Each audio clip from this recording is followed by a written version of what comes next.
Good morning. Today we are gonna play Starborn. It's kind of like Clash of Clans, but in space. It's free to play. It's in alpha right now. You could download it and get going.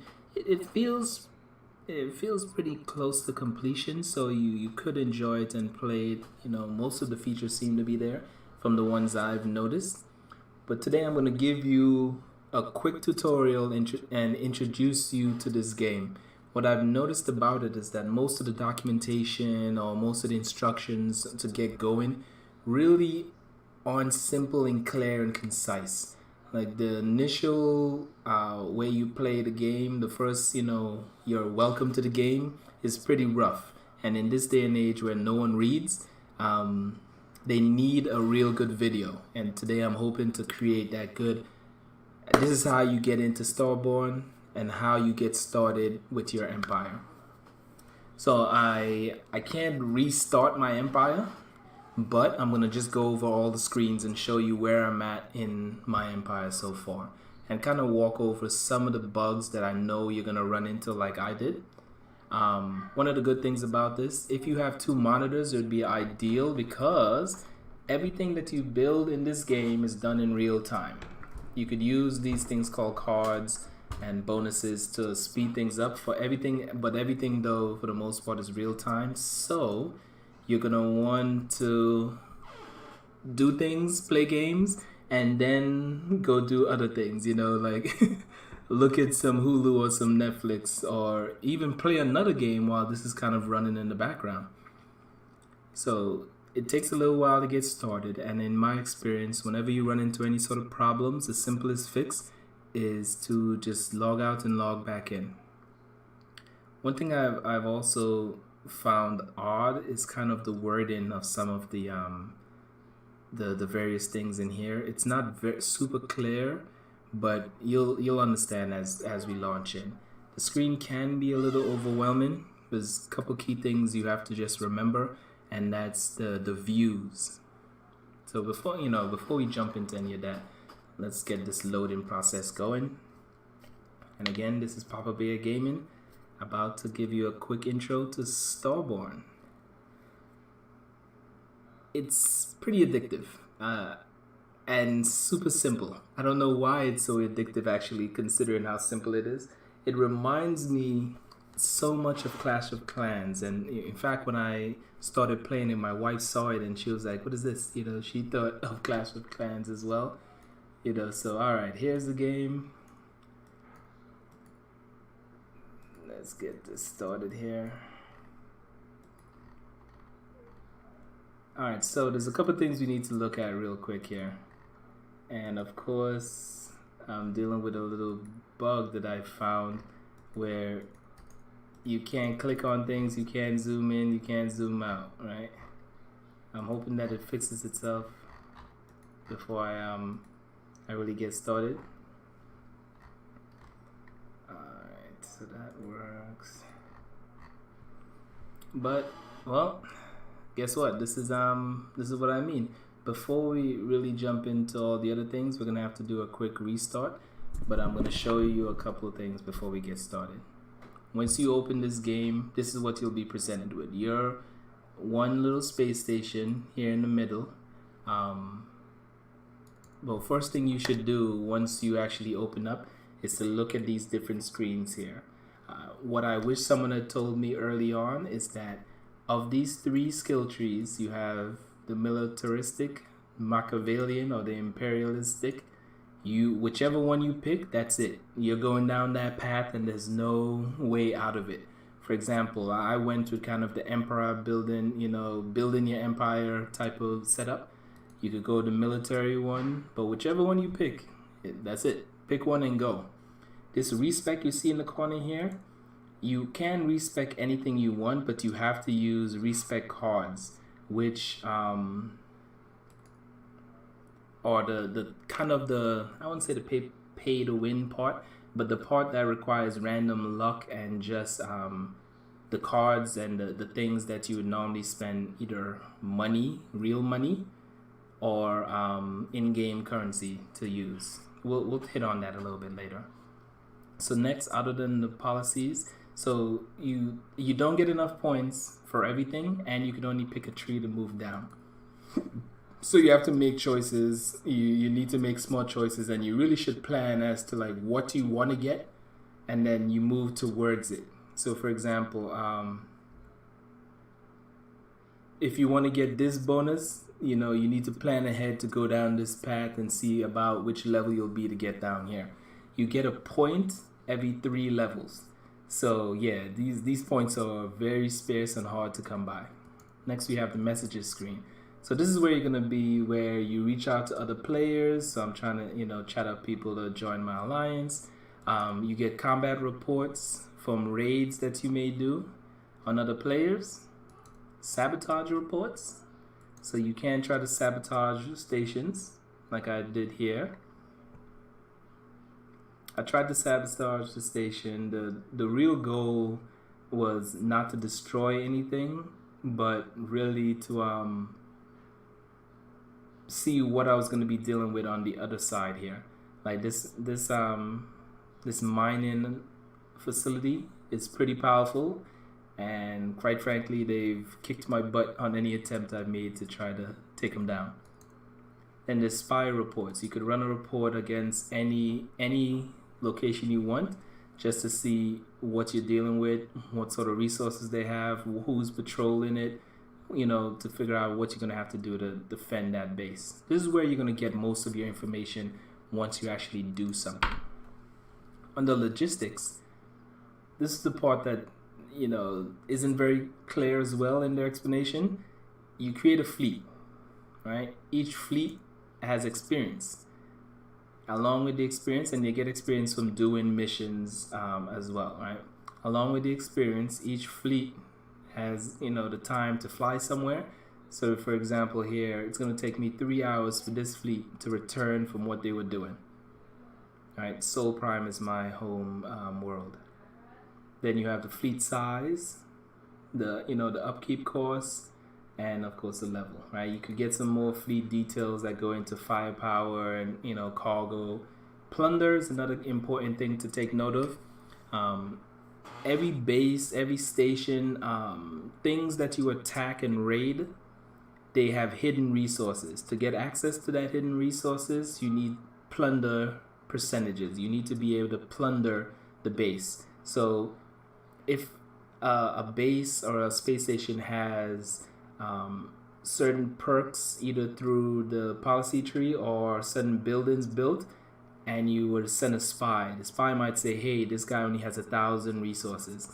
And you looked at 5 people, and one guy had 10,000 resources of some sort, and one guy had 1,000.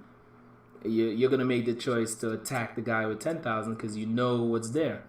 The guy with 1,000 visible might have 20,000 hidden, because of a couple of his perks. But you wouldn't be able to access that extra materials unless you plundered it. So that's one of the things that you have to pay attention to. This is a Corvette, so it's not made to plunder. It's really made as like a light fighting ship. It's aggressive.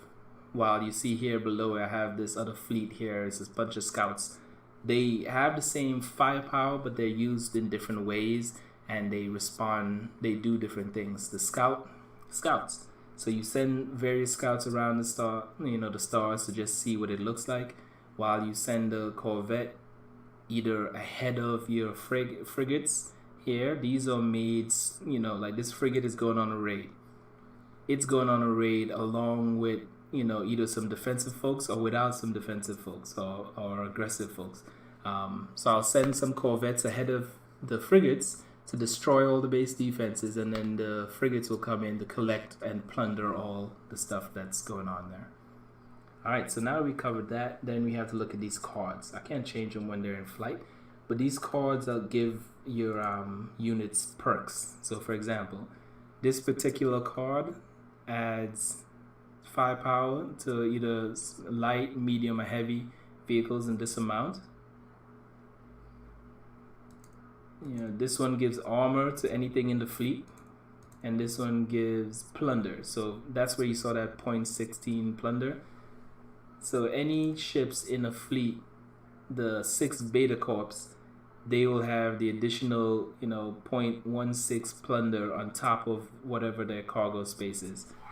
So they'll be able to plunder that much more. So you could think of it as I would be plundering 62. Since my cargo space is 620, I'll be plundering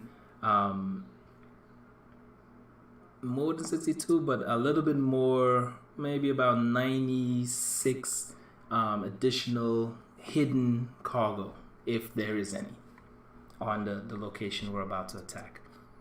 Also, in the logistics screen, other than just your fleet management, you have stations. So from here, you could see your current stations. You get kind of a big outline of the resources, the number of laborers, the overall cards being set up on your stations. So along with your fleet, you could put cards on your stations. A lot of these cards have either time limits or things that come into play here, so you have to pay attention to that a little bit.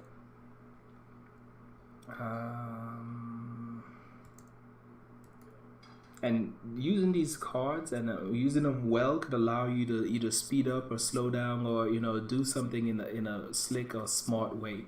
So what I found is the game has things called solar flares. Basically, a sun will have a solar flare, and you want to rush there to collect the resources. The first one to the solar flare gets the resources, and while you're going, nobody else could go. So you want to be able to send your ships out as soon as you see the solar flare to go collect the resources. The flare might happen for 3 hours, but slower ships will take 4 hours to get to the sun, and they'll miss it completely. But when you combine the right set of cards, like a card that let's see, flare monitor. See, from this card, it will give ships leaving my my space dock headed to a solar flare more speed, so that they'll get to that solar flare faster enough to pick it up and maybe send out another ship to go collect more resources. So you really have to pay attention to the cards. We'll jump into that in a few minutes as well. Then you have frigates. Or frigates. Well, yeah, however it's pronounced. This is the way you could transfer resources between empires. So when you stand up your first additional base, right? This base starts off the way you started off, however many days ago, with very limited resources to do any of the things that you may want it to do. So the best bet is to transfer a bunch of resources to that base as soon as you get started, so that you could build buildings so that the base could be self-sustaining. And you can see here, you just simply transfer. It takes a certain amount of time, usually like 40, and it tells you here for 8 hexes, 43 minutes. So if you wanted to, you could put your base wherever you want, but you wouldn't want it to be too far, because the starting time would be horrible. It would take too long to really get that base up and running. And then there's an exchange rate. These cards here, usually you could only get them through purchasing with premium currency, or basically money, or through randomly doing events and tasks that we'll go over later. But if you don't want to use these cards, you take a current exchange rate of 4-to-1. So yeah, that's not a great exchange rate. You want to use at least the card and get 1-to-1. That way at least you're not wasting too much. Now we look at movements. Movements just kind of outlines all of the missions you're currently on. I'm currently going to be raiding 3 different things. Alright, Marauder camps. Basically NPCs right now. I'm not doing any people raiding at the moment, because I'm in the first 7 days of the game. You're kind of protected from being raided, and you can't raid others. So the goal is generally to, by the time you get out of that first 7 days, to be able to defend yourself from raids. Then you have politics. Politics is interacting with other players. One of the first things you should do when starting this game, per the tutorial, which is a YouTube video as well, is to create an alliance.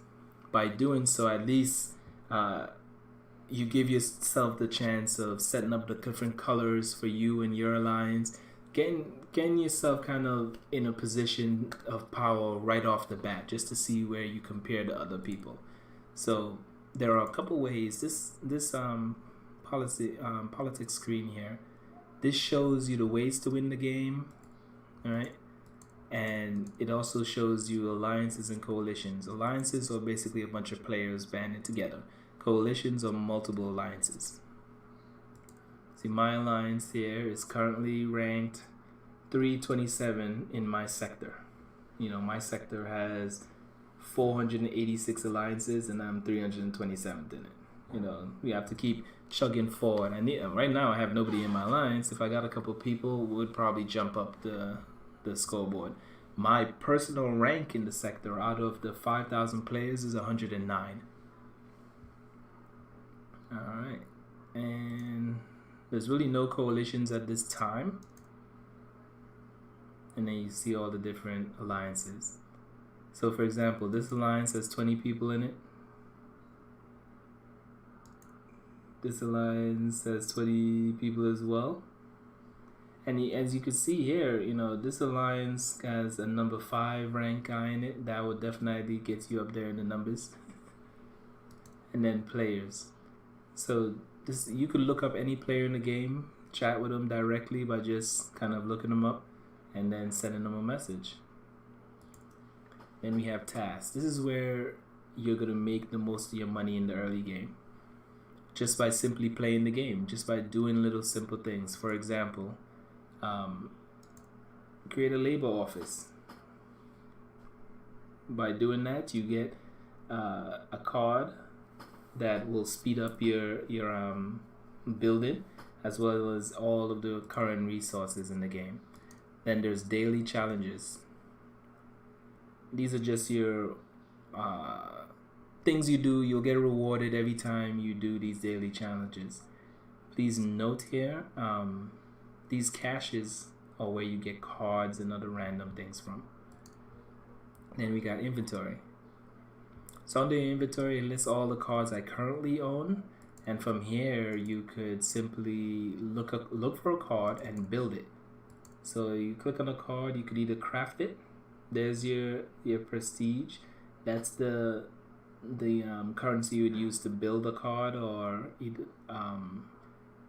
buy things that are not used resource based. But this isn't a premium currency. Premium currency comes out of, it's platinum, it comes out of basically cash. Commodities are you're necessary to upgrade your base at some point, you know, from level 1 to 2, and other things require commodities, which come out of the random caches that you find. When you do get a cache from either doing a mission, an event, or anything, an achievement, you hit open, you hit reveal, and you hope for the best. And this one was just a commodity, so if I needed carbon plate, I now have it. And then lastly, we have the store. So you could buy your platinum. Alright, those are your costs. But you cannot buy, so this, they give us one of these randomly. I'm going to click on that here, buy that with my premium currency. Just whenever it pops up, you should just buy it. I'm not going to spend any real money right now. And if I'm honest, I don't know if it makes sense to spend money on the game, because every 3 months or so, the game comes to an end and someone wins. What happens with the money you spent? Do you get that back? Do you, I don't know. So if it all goes away after 3 months, I might be a little annoyed. So then we got special offers. So you can just buy, like if you're the type of person like me, if you enjoy a game, even though it's free to play, I would spend, like, for example, $29.99 on the game because it's free to play and I didn't have to buy it. This is what it would call, how much I would spend on this game if I had the option to buy it, to try it out. So if I wasn't going to buy anything, this would be it here. And we'll go over what a EAS permit is later, but that's what you get there. So daily rewards, every day that you log in, you get something. And the first 3 are what you get for just as a regular user who just logs in. If you um, buy a MLS trading account or you buy premium currency related things, you get the other two things. This also, you would get that if you were to use the ESA permit. This allows you, and you can see for 480 platinum, you actually get one of these when you finish the tutorial. Allows you to get all of these rewards for the first 7 days or so. So you can see here, some of these days, they'll give you a lot of stuff, like, you know, a bunch of ships. 20 ships might take you 3 hours to build, 3 hours of real world time to build. But it's free. So day 6, day 3, those are all good days to get a lot of rewards out of it. Day 9 as well. So just with those, you'd end up with 120 ships that you didn't have to build. Let's see any other. It seems like every 3 days you get a good bit of ships of some sort.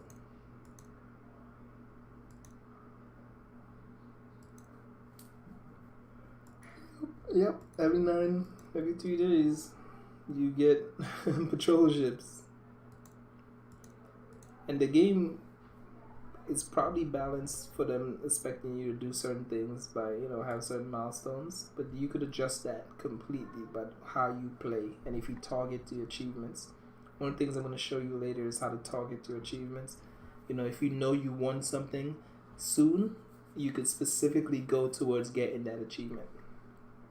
But first here, so MPL supplies, this particular card, if you buy this card, it will give you these 3 cards and this extra ship, right? If you buy this one, you'll get these advanced ships. Now, whether or not you're able to actually use these advanced ships in the low levels, that's another question. I don't know because I haven't purchased anything. And as you can see here, to get to the point where you could build a dreadnought, you might be, you know, in the level 100 range versus, you know, right now, where you're just using patrol ships. We're going to look at the fleets just now so I can point out what I mean about this. These cards here are station cards. These are randomly given cards that you cannot get any other way than either purchasing them or through achievements and luck.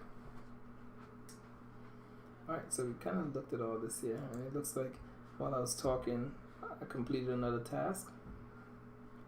And you could just go in there and claim your task. It's just that easy when you complete tasks. But before, when I mentioned about your tasks and your tutorials and targeting the tutorials, right? So in the tutorial, if I scroll down a couple, completing the tutorial gave me a ton of experience in one of these passes, which allowed me to get a lot of the things that you would have to spend money on. But for example, building a station, something you're going to have to do anyway if you want to grow in this game, is build your first station. Launch a fake attack. This is free experience. It costs nothing, takes nothing. It just uses your spy to launch a fake attack. By creating your own alliance and then joining it, you will get this. Another reason to just do that at the very beginning.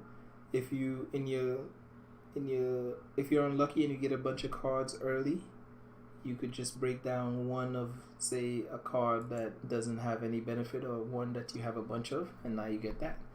Now I just completed another task just waiting here and talking. Alright, so you can see they made it so that you get a lot of different little cards and tasks as you go on here. Now looking at this screen here, there's a couple things to note. This server time doesn't really matter, it's just a clock. This right here, right? 12, that allows me to send, like if I wanted to send resources to another player, I use up a certain amount of those points every time I do that, or I send it to another station. I have to use up points to do that. Infrastructure points are what you need to build new space stations or bases. You get one every level, so you could get your first extra space station after level 10. Spies, my spies actually, I put them to work. You get one every 10 levels, it looks like. You could spy on a base. So if I wanted to just see what's going on a base, I'd right click on spy on it. Augments. You can make improvements to your stuff. So I'm gonna have to do a quick log out of the game here. So we're gonna log out, we're gonna log all the way out to the desktop, and we're gonna come back in. Main reason for that is right now, as you can see, I couldn't move my mouse around, and I've noticed that happens every so often. Let's move all this stuff out the way here. Let's relaunch. And that's what I found. Like anytime you find any strange bugs in the game, just relaunch. That's the simple fix to get you going.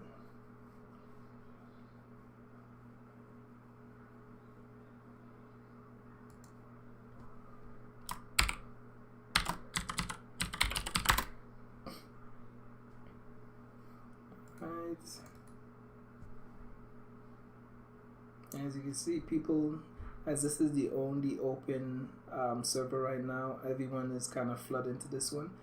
The game started like 8 days ago, so it's a good time to jump in where you're not going to be so behind the power curve that it doesn't even matter. There are quite a few people that are really doing a lot right now, but anyone could jump in, and with enough effort and time, you could probably catch up. I made I made it pretty far, I think, in like 5 days. I think if I had a little more knowledge in the beginning, I would have made some better choices, because I'm in a funny situation now, and I'll show you the building tree and the different technology trees you could, and the things you could build. You cannot build everything, so you actually have to make choices. And the choices I made have not given me everything that I want. So I'm gonna have like one base that has to like specialize, another one that's gonna be a little mix and match. But the point being, good choices matter. Alright, so let me zoom out here. So as you can see here, I have 2 bases right now. One's a level 4, one's a level 2.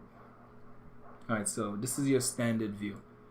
Honestly, this is a view that you use if you want to like take screenshots, right? It's not the prettiest view, but it's the view that will, accomplish the goal of, letting you see what's on the map. The best view, in my opinion, is either the politics view, and I've colored different people around the map in different colors to make them easier to just point out different alliances.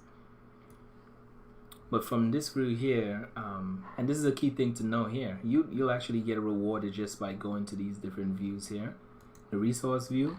So when it comes time to build my next station, I'm gonna have to look around, find an area with some good resources, and set up a base there. So in mentioning that, I found this area here, which is next to this computer player, but this looks really good because they have quite a few resources, and when you start out, you could really only get resources from squares or hexes that are only one space away from the object you build. Like if I build a space station right here, I can only hit these 4 resources. Right, so the exploration view lets you do missions. So this is an example of a mission here, and it has the requirements you have to fill. Wow, this is a big one.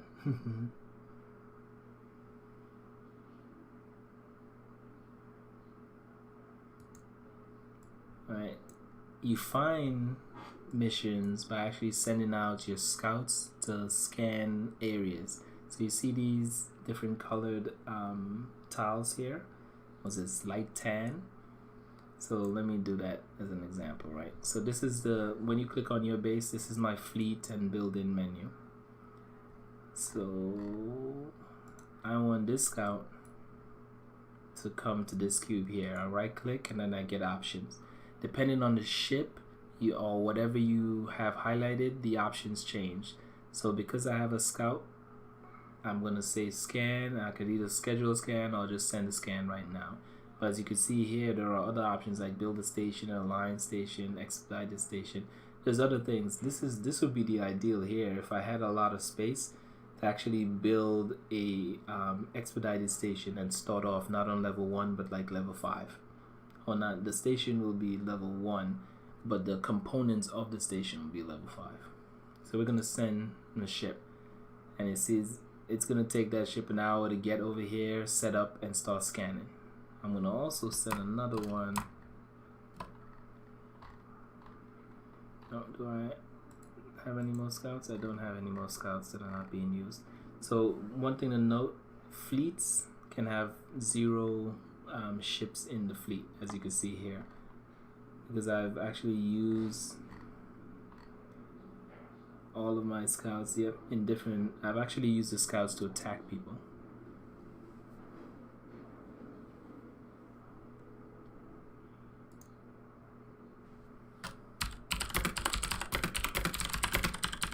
Let me answer this guy's question.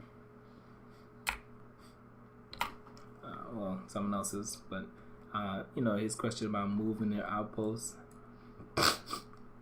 So depending on what he meant, right? So you got a bunch of different things you could build here. So along with my space station, you have a mining facility, you have a commerce hub. You can delete or recycle the building and rebuild it, but you can't, that I've seen, manually move it. Then I have a scanner. I have a missile array, because you know, once this ESA protection goes away in like 2 days, anyone could attack me, so I need to be prepared. But alright, so jumping back into here, this screen here, the fleets menu shows you all of the fleets you have. You have a certain amount of fleets that you could build in total. You get perks and levels will increase that, but once you know, you could build a certain amount. So for example, if I wanted to create a industry fleet, I just hit create fleet. That's it. That's, you know, a random name is provided. That's the name I use. Then I put industry fleets in ships into the fleet. Hangar. That's for ships. Each ship needs a body to man the ship. So when you don't have the people to man ships, you just keep them in the hangar. The only things that could defend your base are ships that are in fleets and pretty much idle, just sitting at your base. So if you have thousands of ships in your hangar with nobody on them, they're pretty much useless if someone attacks your base. Visitors, if someone like an alliance member docks at your station. The cards for your station, so you want to fill this up with whatever cards you get as soon as possible, so you're not missing any time on bonuses. And then of course tactics. When you do a raid, you can select a different, you know, which approach you want to take. So for example, if I just go with the default when I attack somebody and they're using flanking, I'm gonna get a bonus. But if they're using pincer, I'm gonna, you know, they're gonna damage me and I'm gonna take a beating. So it matters, you know, which one of these you use when you attack someone. When you start the game, and then also note here, right in this top here, you could select kind of what you want to see on the map for each of the various views. When you start the game with whatever amount of ships you have, probably as soon as humanly possible, you should attack the NPC or the Marauder camp that you see right next to you. So if you look at the Marauder camp here, you know, it doesn't really tell you much about it, right? But if you look in my messages under my spying report, because I have sent a spy to attack it, it'll give you kind of the lowdown of the camp. The very first camp will have like 5 patrol ships, so you want to send, you know, at least 10 against it. When you send equal number of ships against each other, and especially if you lose like the battle of whatever strategy you had versus theirs, you might take losses. So you want to just overwhelm them if you want to avoid losses or minimize losses. Once they go, they'll come back and they'll give you the rewards. But so yeah, that's this side of the menu here. Now let's jump into the shipyard. Like I mentioned before, if you want to build some ships, you just select the ship and you build it. Heavy ships and these things here have to be unlocked, and we'll go over that in a little bit to see how you can unlock those things. And then building. So if you see here in the right, I have my station is capable of queuing up to 6 hours worth of work. I'm right now only building 2 hours worth of stuff. So ideally you want to just put on as many things as possible up to 6 hours. If you don't have the resources at the moment to queue something up, it will let you. It'll give you a warning, but it will let you. It will just complain. Alright, so it's going to complain and it's going to, but it will let you put it on there up to 6 hours. So if I have 6 hours, right? If I had 5 hours and 59 minutes worth of stuff being built, I could still add in one more thing. So you could go over the 6 hours, and that's no big deal. You just can't add more things to the queue, until you raise that queue number. If you build something and you don't have the money when it's time for it to start getting built, it will just put it on hold, and it will just keep checking every like 2 minutes to see if you have the money to then continue building. One of the key things to note in here are these little buttons here. You cannot upgrade these certain things without getting cards, right? So, for example, this. To get heavy ships, I need to get the particle accelerator card, right? The card that goes right here to build a heavy ship, and I need to have all these resources, right? So hopefully by the time I get to, you'll get the card automatically at level 40. Now, whether or not you could spend the money to get the card is another story. I don't know.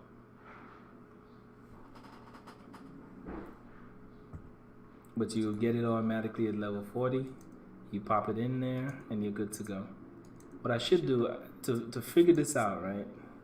The card necessary isotope converter. Let's go figure out if that is something you could just straight buy. Isotope converter.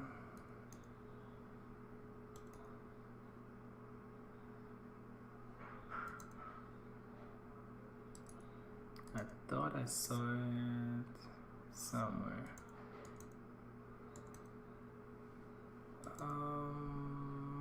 Let's go back to the card. Did I miss it?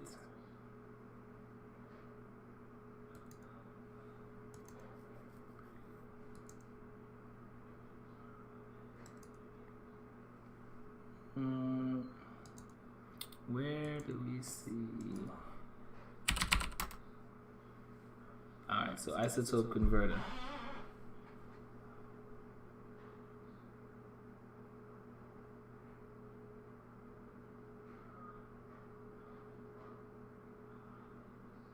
So you see, you can't build this card. You'll get it at 40, and it doesn't look like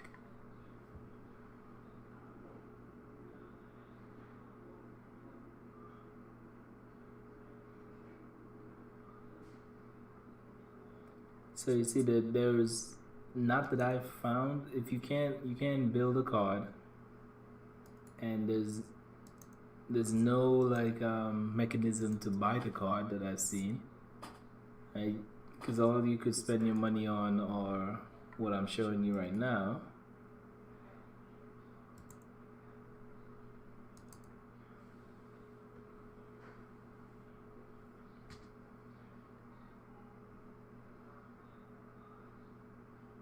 So, unless, let's see, will they give it to me? No. Daily rewards. I don't know if it's actually a reward of any sort, progress reward.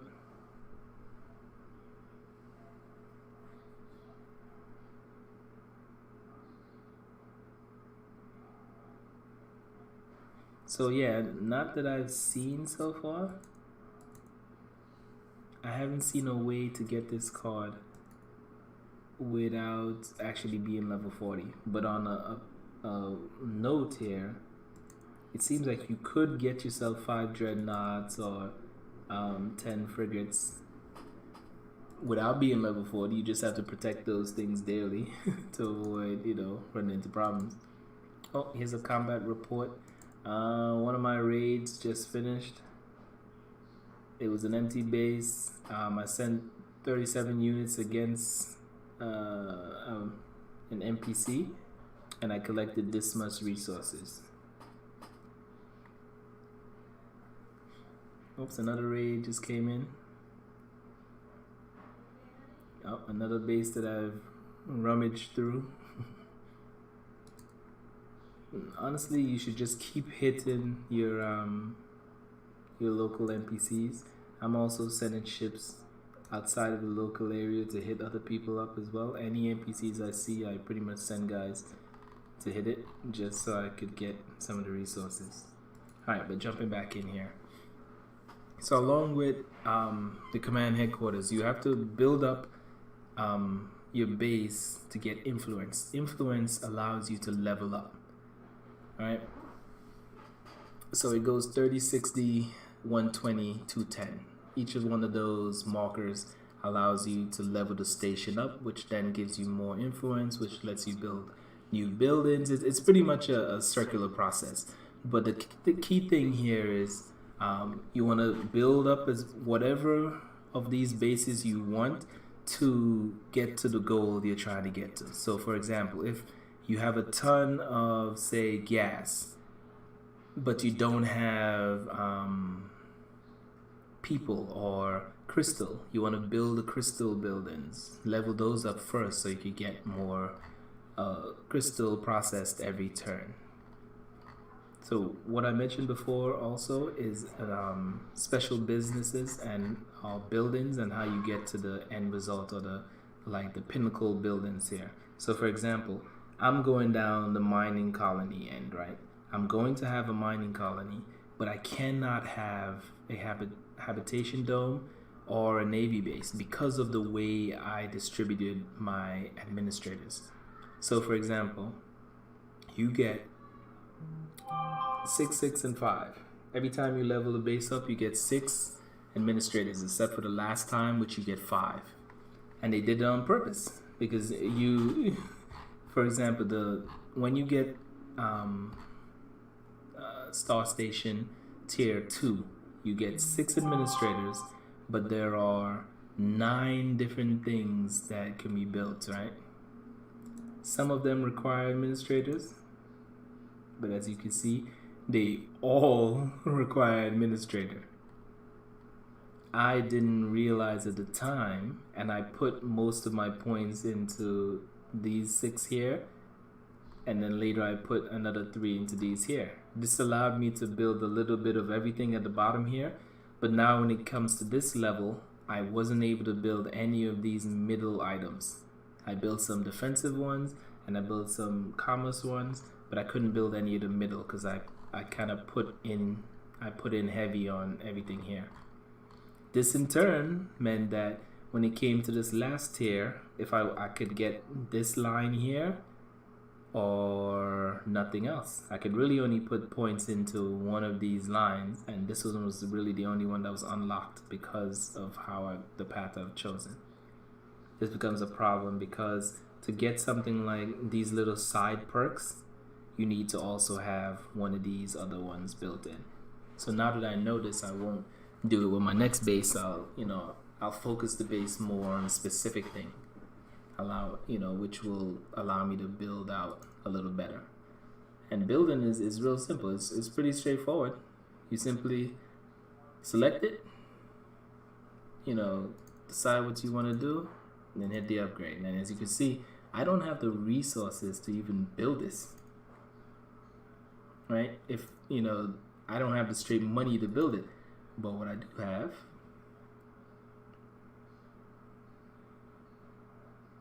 is here, and this is the perk I was talking about. If simply by making it to level 10, I'll get a free building if I had built this the right way, but I didn't. Right? I'm gonna build these out. Alright, so as you can see here, once I went over 6 hours, I couldn't touch anything anymore.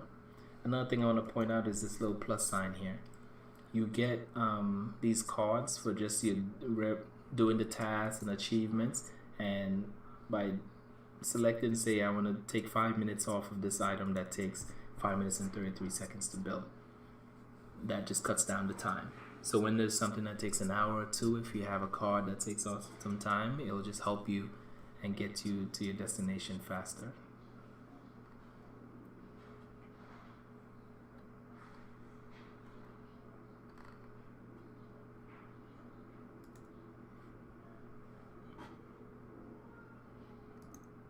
Alright, so now that that's built, before that gets built, I want to just look over here.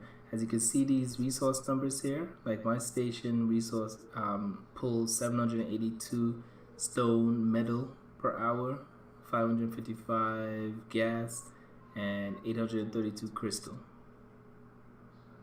Right, so, and then you can see all the little statistics here. This is how you know how it comes up with the numbers. It takes 3 laborers to run most of the ships other than the scout. So you could do the math and figure out, like I have a bunch of ships in play, plus I could probably pull together about 100 more of one or two fleets based on the amount of laborers I have behind. When you have too many ships or people deployed, and you don't have the labor to support it, you actually take a penalty and everything slows down. So you want to avoid, being in the red.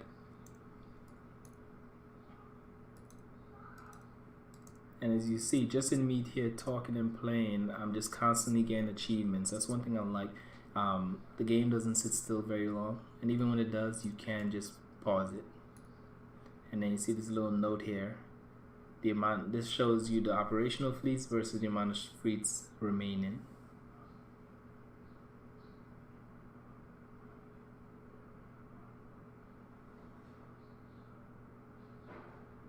Yeah, I'm definitely using more ship fleets than I should. I could probably get rid of a couple. I just don't wanna. Alright, so that's most of the basics here. I showed you the shipyard, I showed you the buildings.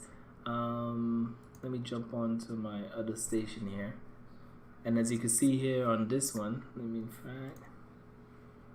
this one, I learned a little bit from my first playthrough, so I spent my administrators differently than I did before, right? Instead of even worrying about a scanner, what I did was I focused on commerce and military. That allows me to then build up my mining facilities and missile bases.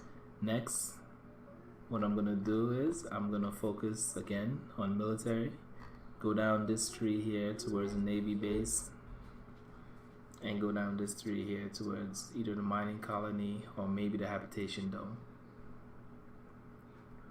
So since this perk, or either this perk here, can you hear me? Helps out. Yes, I can, baby girl. What's up? What's up, baby bear? Fine. You're fine? Yeah. Oh, okay. Oh, you thought I was talking to you? I'm telling you that. You could come on my lap, but we're not watching Spirit, okay? Alright, sorry for that. That is my daughter trying to find out and what I'm doing and get involved. Not Doc McStuffin either. We're not gonna watch anything really. After I make this video, we're gonna go play and read a book, okay?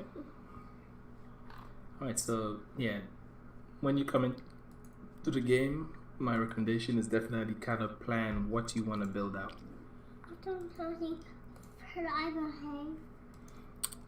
Yes, you are behaving, so normally I will give you that McStuffin, but right now we need to go and play a little bit. I think we watched too much TV yesterday, so today we're not going to watch as much, okay? Alright, so this has 2 hours worth of buildings. Let me add some more. And I think I got a couple random cards for this. I have a favorite time talking on the computer. I hear you, baby girl. I wonder if I could add multiple of these cards. Well, I don't want to. I want to save that for the next one. I heard you, baby girl, and I will give it to you. I'm just trying to do a couple things here, and then we could go play. All right? I'm the build, the airplane, and the... Alright, so now I have each one of those, I'm and you the can see here. building. Yeah? Yep, on the build. You can see here under my administrators, I have the 06 I mentioned before, and my influence of 93 out of 120. Once I hit 120, I'll be able to upgrade the base for, I think it's like 1,000 of each resource. And then there's a bunch of little cards that go in different places to kind of either power you up or give you some sort of extra That perks. is yours. There's a lot of little random luck that plays into this as well. Ava, don't touch, okay? Don't touch. I'm not. That's you touching right now. Let go of the mouse. Thank you. Alright, so that is a quick introduction to Starborn. Yeah, let's go. If I continue to play this game, I'll do another video just to kind of introduce and go a little deeper into how to expand. And I even